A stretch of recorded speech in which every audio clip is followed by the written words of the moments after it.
Dek, kamu mbok ngomong sama ibu kamu. Ibu kamu itu boleh nyampein sesuatu sama aku. Tapi ya jangan di tempat rame juga. Tadi kan ada adik kamu. Aku malu loh, Dek.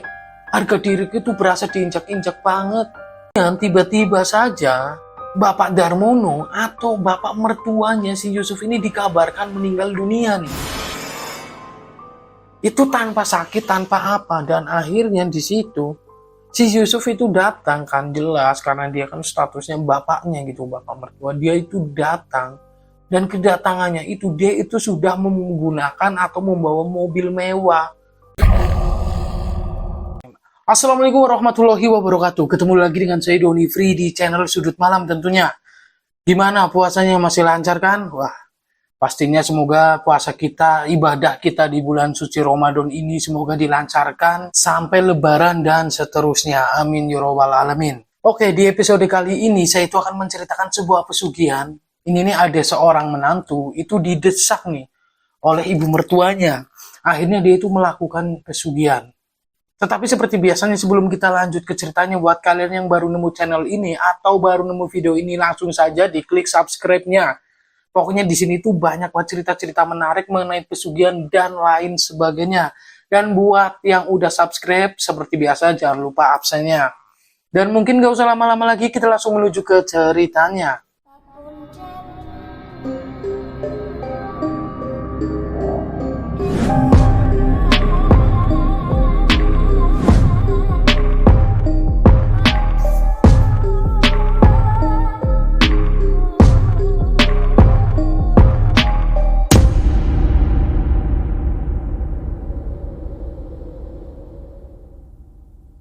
Sebut saja namanya Rina. Rina ini dia itu punya seorang suami yang namanya itu Yusuf. Suaminya ini, si Yusuf ini, awalnya itu dia itu bekerja di salah satu bank swasta. Udah lumayan gede sih bank tersebut. Dan hingga pada akhirnya si Yusuf ini atau suaminya dari si Rina, dia itu memutuskan untuk keluar.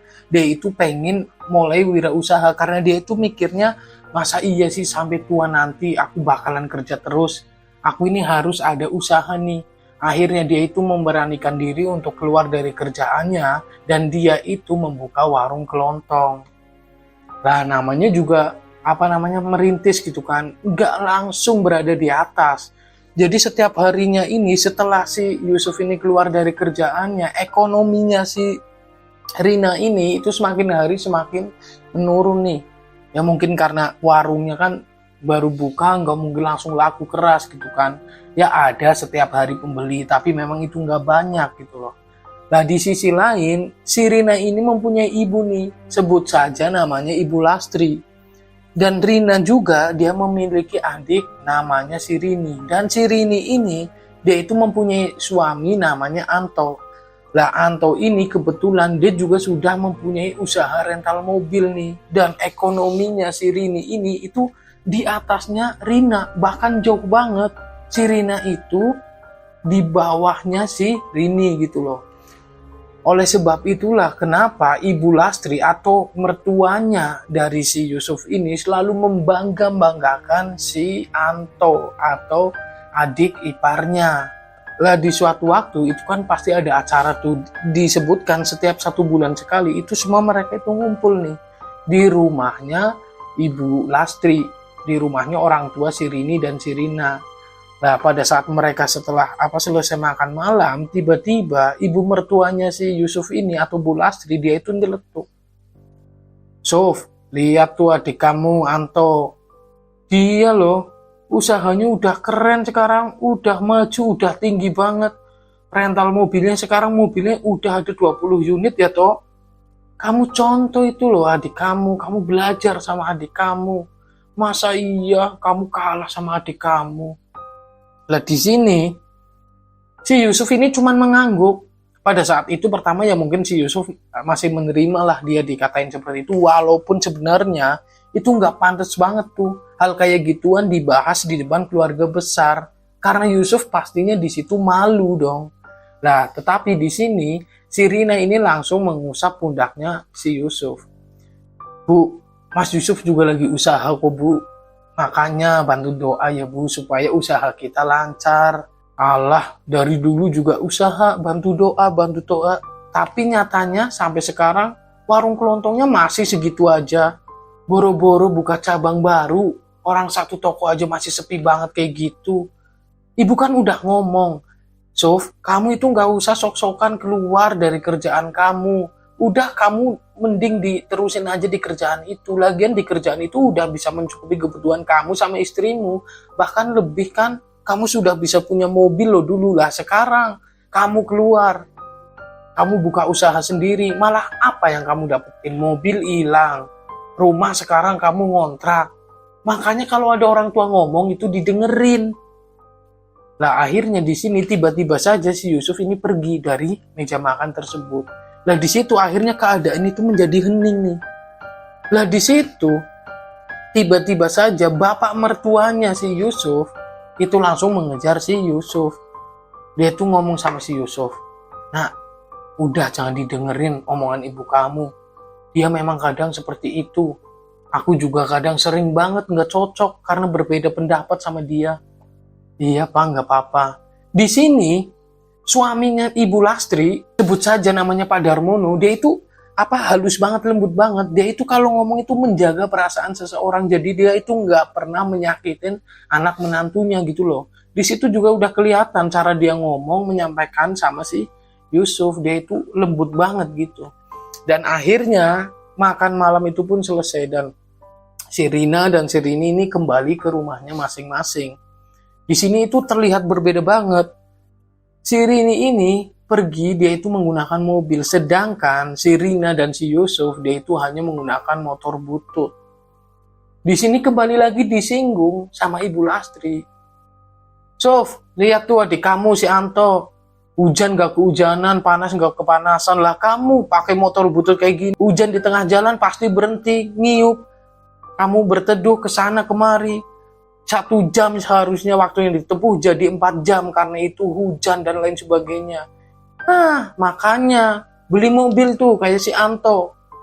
Nah, di sini si Rina dan si Yusuf itu mereka itu cuman diam. Akhirnya mereka berpamitan, mereka salim kepada ibu dan kepada bapaknya lalu pergi.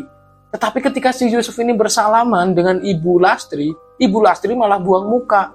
Di sini si Yusuf itu merasakan sakit hati banget lah. Jelas, apalagi dia itu dimalu-maluin di depan adik iparnya gitu loh. Nah akhirnya setelah mereka sampai rumah, si Yusuf ini ngomong sama si Rina, Dek, kamu mau ngomong sama ibu kamu itu boleh nyampein sesuatu sama aku, tapi ya jangan di tempat rame juga. Tadi kan ada adik kamu, aku malu loh dek, harga diriku itu berasa diinjak-injak banget. Iya mas, aku minta maaf ya mas, ibu memang orangnya gitu kok.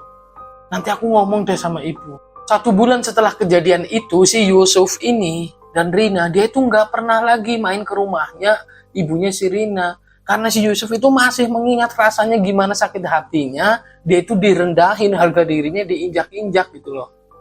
Nah, tetapi setelah itu juga, kebetulan banget, si Yusuf ini dan si Rina, dia itu udah telat membayar kontrakan rumah selama 3 bulan. Dan akhirnya dengan sangat terpaksa mereka berdua ini diusir. Akhirnya mereka berdua ini pun pindah ke toko kelontongnya. Jadi malam itu tuh, aduh sedih banget keadaannya hujan. Si Rina dan si Yusuf ini harus mengangkut barang-barangnya menuju toko kelontongnya. Dan sesampainya di toko kelontongnya, mereka berdua ini juga kaget banget. Karena mereka mengetahui bahwasanya warung kelontongnya itu habis dibobol maling. Ya Allah, di situ itu si Rina dan Yusuf benar-benar nangis tuh malam itu. Jadi benar-benar kayak rokok, beras, itu barang-barang yang mahal, itu udah kosong semuanya, udah diambil semuanya. Bahkan pintunya itu, pintu yang ditarikin itu di kiosnya, itu udah nggak bisa lagi ditutup karena udah dijebol. Di sini tuh mereka akhirnya sampai subuh benar-benar nggak tertidur. Di situ mereka berdua itu meratapi hidupnya. Ya Allah mas, kenapa hidup kita kok sengsara banget? Tetapi di sini si Yusuf itu masih berbesar hati. Dia itu mengingatkan dan menguatkan istrinya. Dek, udah nggak apa-apa dek. Mungkin ini karena kita jarang sedekah. Tenang ya dek. Insya Allah, Gusti Allah itu bakal memberi kita rezeki yang lebih setelah kejadian ini. Akhirnya, mereka pada keesokan harinya ini, si Rina dengan sangat terpaksa datang ke rumah ibunya. Di sana dia itu menceritakan atas apa yang dialaminya, tetapi tanpa sepengetahuan suaminya, tanpa sepengetahuan si Yusuf. Nah di sini bukannya ibunya ini ngasih solusi atau membantu, tiba-tiba saja ibunya si Rina ini atau Bu Lastri dia itu datang ke kiosnya si Rina dan si Yusuf. Si Rina pada saat itu tuh masih berada di tempatnya ibunya, tetapi ibunya sudah keluar duluan. Dia itu menyusul si Yusuf ke kiosnya. Lah di situ, alhamdulillahnya pada saat itu tuh ada pembeli sekitar 6 orang. Di depan pembeli itu, Ibu Lastri ini malah ngehina si Yusuf. Yusuf, kamu ini gimana sih? Nggak bertanggung jawab sama sekali. Bisa-bisanya kontrakan kok sampai nggak dibayar 3 bulan. Sekarang kamu sama istri kamu harus keluar dari rumah itu. Ya nggak apa-apa sih kalau istri kamu mau ikut aku nggak masalah. Tapi aku nggak sudi kalau kamu ikut ke rumahku. Jadi suami kok nggak tanggung jawab banget. Lah di sini pembelinya pun akhirnya pada pergi nih, takut melihat Ibu Lastri itu marah-marah. Di situ si Yusuf itu ngerasain, ya Allah, kok gini banget sih. Dia itu benar-benar nggak jawab sama sekali, dia itu hanya nunduk gitu. Padahal mungkin di hatinya si Yusuf pada saat itu, waduh, udah marahnya minta ampun. Akhirnya setelah itu pun Ibu Lastri ini pulang. Rina ini kembali ke kios. Lah di situ si Yusuf ini ngomong sama si Rina. Dek, kamu kenapa sih harus cerita sama ibu? Emang kenapa mas? Aku kan bener mas, siapa tahu ibu bisa membantu masalah yang sedang kita hadapi. Yaitu kalau dia membantu deh, tapi dia itu malah datang ke sini ngehina aku. Tadi itu di sini banyak pembeli, mereka semua pada pergi karena takut sama ibu kamu. Aku juga malu banget ya Allah deh, aku sampai dihina seperti itu. Ya udah mas, maafin ibu aku, kamu kan juga udah tahu ibu aku gimana kan. Ya udah mas, gini mas, nanti kita angkut barang-barang kita, sementara kita tinggal di rumah ibu dulu ya. Enggak dek, makasih. Kamu kalau mau tinggal di rumahnya ibu silakan. Tapi mas mau di sini aja. Loh kok mas kayak gitu sih mas? Aku udah izin loh sama ibu sama bapak, mereka juga nggak apa-apa. Mereka ngomong kayak gitu, atau ibumu ngomong kayak gitu, itu cuma di depan kamu, dek. Tadi ibumu datang ke sini, dia itu ngomong bahwasanya kalau kamu mau tinggal di rumahnya nggak apa-apa. Tetapi kalau mas mau ikut tinggal di sana, mereka itu nggak sudi. Ibu kamu itu nggak sudi. Lah masa sih mas? Masa aku bohong sama kamu, dek? Nah di sini akhirnya si Rina pun karena dia itu taat banget nih sama suaminya, dia itu akhirnya memutuskan nggak mau tinggal di rumah ibunya. Jadi dia itu tetap tinggal bersama suaminya di kios tersebut. Malam hari pun tiba. Nah di sini tiba-tiba saja Ibu Lastri itu datang ke kiosnya si Rina dan si Yusuf. Dia itu datang bersama dengan si Anto, Rini, dan suaminya. Mereka berempat nih menaiki mobil. Dan tujuan mereka di situ itu menjemput si Rina.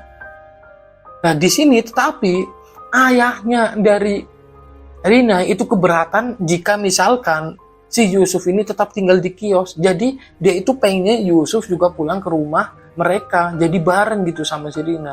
Tetapi Bu Lastri ini menolak. Enggak pak, pokoknya enggak boleh. Jadi pria itu harus tanggung jawab. Malah justru dengan adanya kejadian kayak gini, Rina dibawa pulang oleh kita. Seharusnya si Yusuf itu mikir bagaimana caranya dia itu biar cepat mendapatkan rumah lagi. Kalau Yusuf dibawa ke rumah juga, nanti dia malah keenakan. Dia itu nggak mikir bagaimana caranya mendapatkan rumah lagi.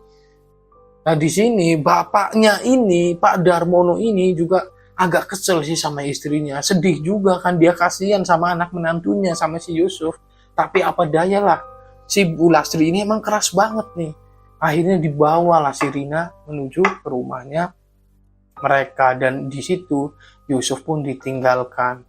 Dan pada malam hari itu si Yusuf ini benar-benar stres berat. Dia itu bagaimana mikirin caranya nih, biar dia itu dapat rumah kontrakan lagi. biar dia bisa bawa istrinya lagi, biar hidupnya dia itu bisa enak lagi seperti dulu gitu loh. Tentunya biar mertuanya atau ibu laktri ini nggak ngehina-hina dia lagi. Nah, pada malam hari itu dia akhirnya telepon salah satu kerabatnya, datang tuh kerabatnya ke kiosnya. Di situ si Yusuf itu menceritakan semua masalahnya. Di sini temennya si Yusuf ini juga sampai sedih banget ngedenger cerita tersebut. Dan malam hari itu pun, tepatnya jam 2 dini hari nih, mereka ngobrol sampai dini hari, si Yusuf ini sudah memutuskan akan menjual kiosnya. Nah, pada keesokan harinya temannya ini itu membantu mencarikan pembeli untuk kios tersebut. Dan ternyata temannya ini dia itu membawa salah seorang orang yang akan membeli kiosnya tersebut, dan ternyata yang akan membeli kiosnya itu adalah si Anto, adik iparnya si Yusuf. Nah, di sini jelas nih si Anto kan cerita sama si Rini cerita sama Ibu Lastri. Wah, di sini langsung dihujat lagi nih. Ibu Lastri ini langsung telepon sama si Yusuf. Suf, kamu jual kios kamu, yang beli adik kamu sendiri, kamu nggak malu? Udah deh, nggak usah dijual, mending kamu pinjam uang aja sama adik kamu. Di sini tuh dihina-hina lagi nih di telepon. Tapi si Yusuf, ya dia punya harga diri lah, dia itu nggak mau pinjam-pinjam uang.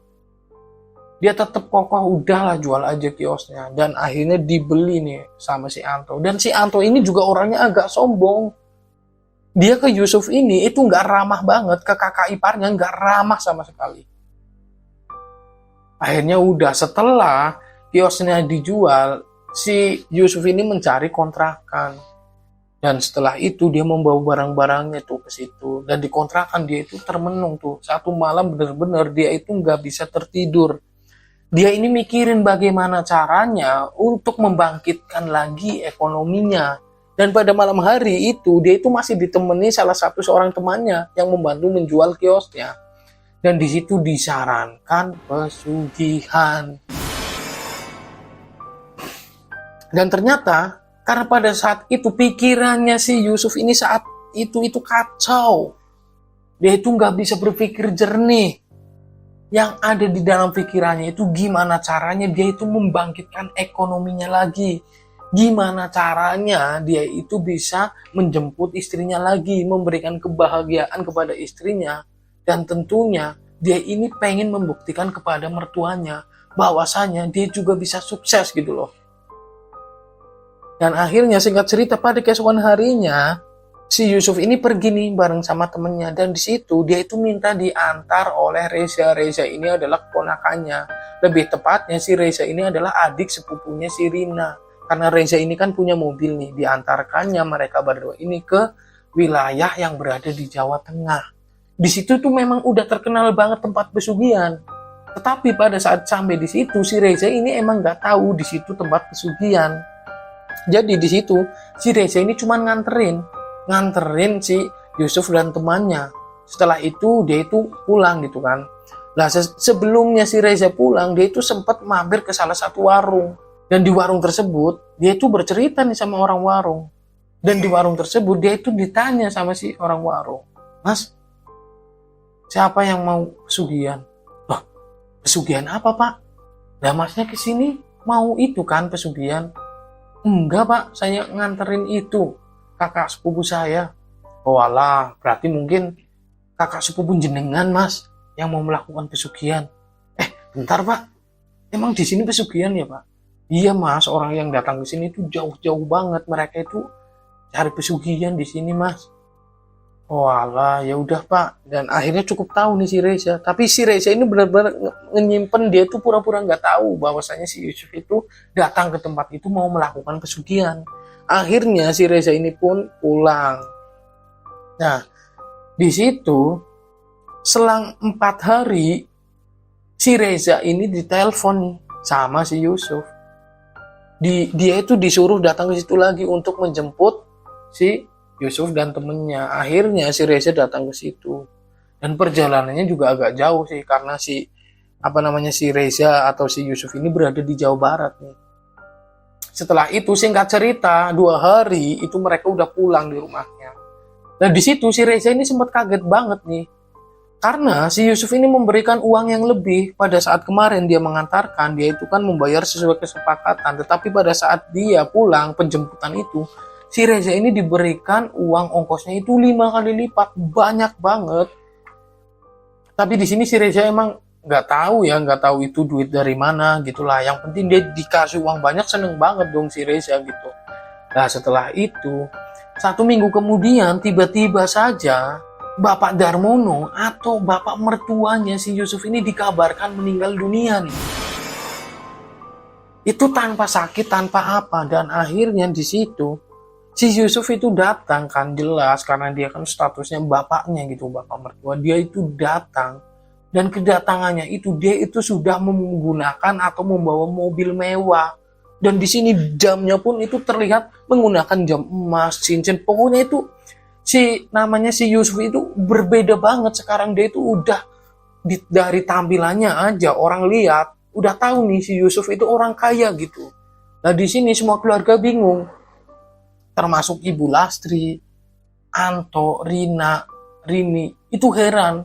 Rina menyambut tuh, dia memeluk si Mas Yusuf atau suaminya dan dia langsung nangis. Mas, bapak udah nggak ada mas, padahal bapak itu nggak sakit apa-apa mas. Nah di situ dia itu melihat si Reza itu sedang duduk di pojokan, di sudut gitulah. Di sini Reza itu memang memandang si Yusuf ini agak aneh gitu loh. Dan di situ akhirnya si Yusuf ini mengambil si Reza. Kamu tahu yang kemarin kan? Aku mohon ya udah kamu nggak usah ngomong sama siapa-siapa. Di sini Reza agak bingung juga nih. Apa maksud yang dibicarakan sama si Yusuf? Tetapi di situ si Reza cuma ngangguk-ngangguk aja.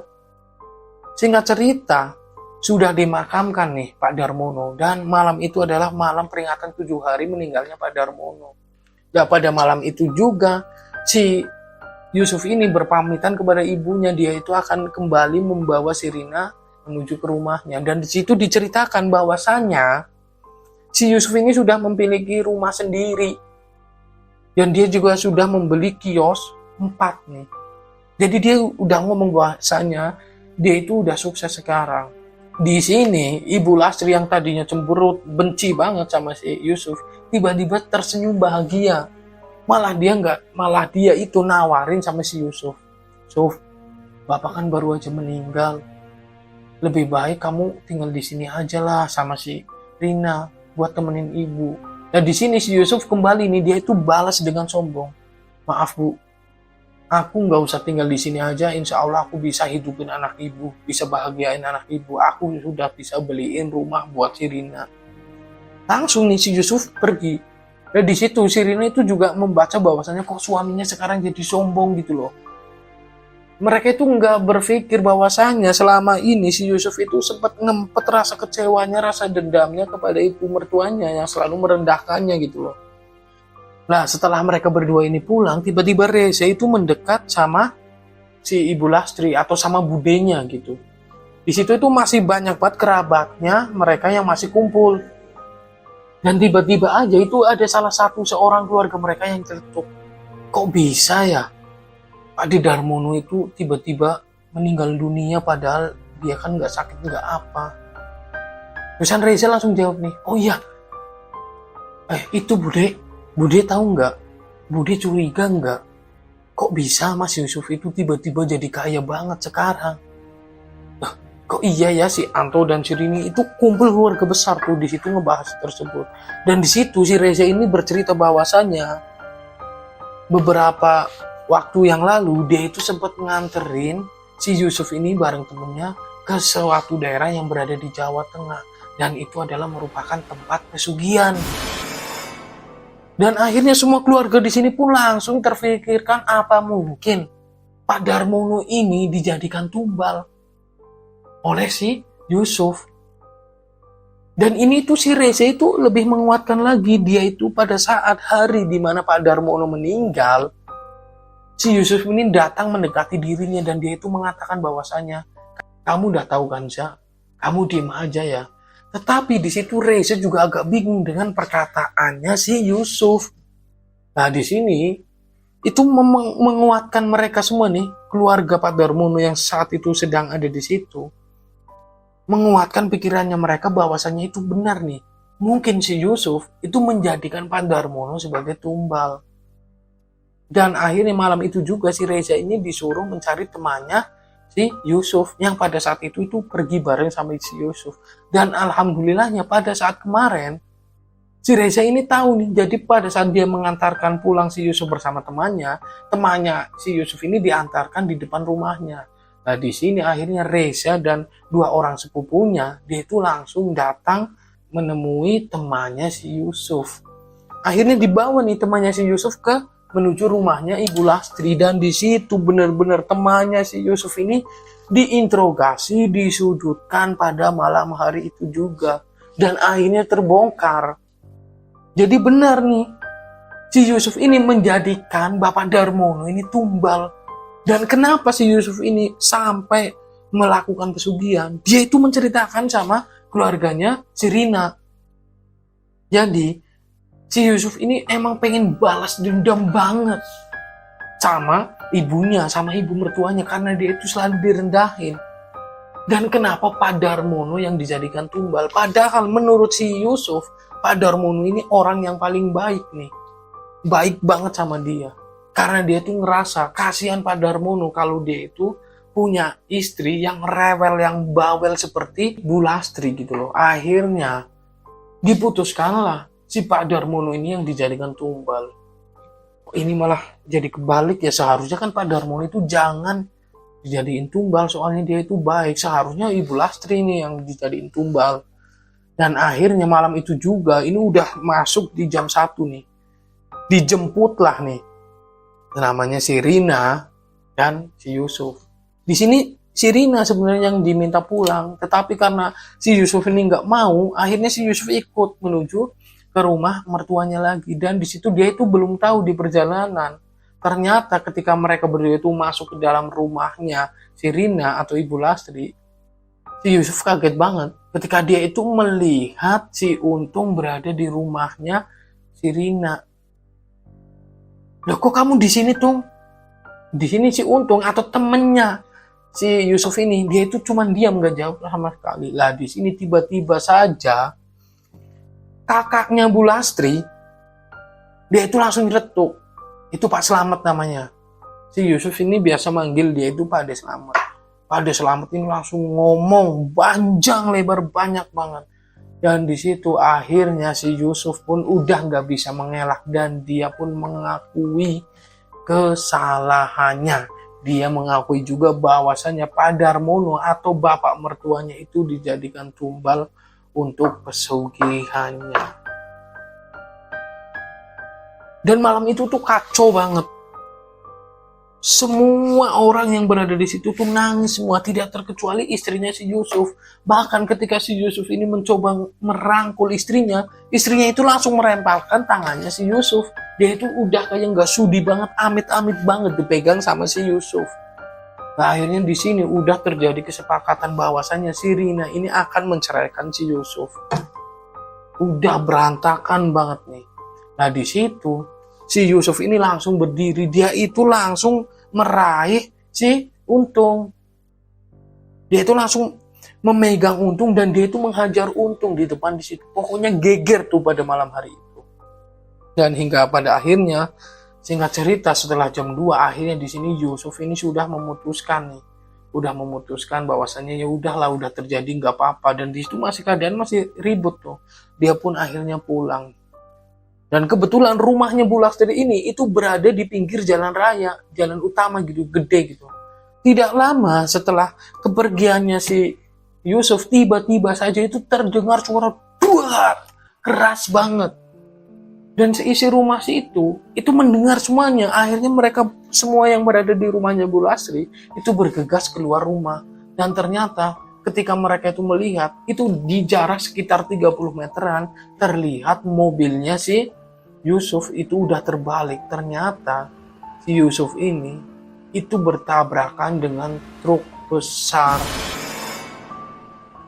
Dan di sini si Rina walaupun dia udah benci banget sama suaminya dan udah memutuskan mau cerai sama suaminya, tetapi melihat kejadian itu dia itu nggak sanggup, dia itu langsung mengejar nih. Lalu diikuti dengan saudara-saudaranya. Lah di situ terlihat bahwasanya Yusuf itu sudah tergeletak di jalan, kepalanya pecah dan dia meninggal dunia. Dan cerita pun berakhir.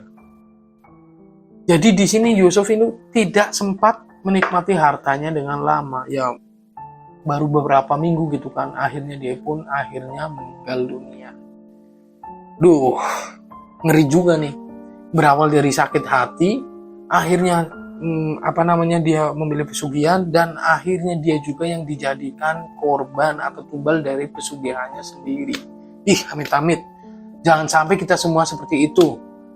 Terima kasih buat teman-teman semua yang sudah menonton dan mendengarkan cerita ini sampai selesai. Dan tentunya buat teman-teman semua yang mempunyai pengalaman mistis mengenai pesugihan dan lain sebagainya dan pengen diceritakan ulang oleh saya, silahkan kirimkan saja ceritanya melalui DM Instagram @doni_free. Nanti saya coba ceritakan ulang. Dan akhirnya saya Doni Free pamit undur diri. Sampai berjumpa di video berikutnya. Wassalamualaikum warahmatullahi wabarakatuh.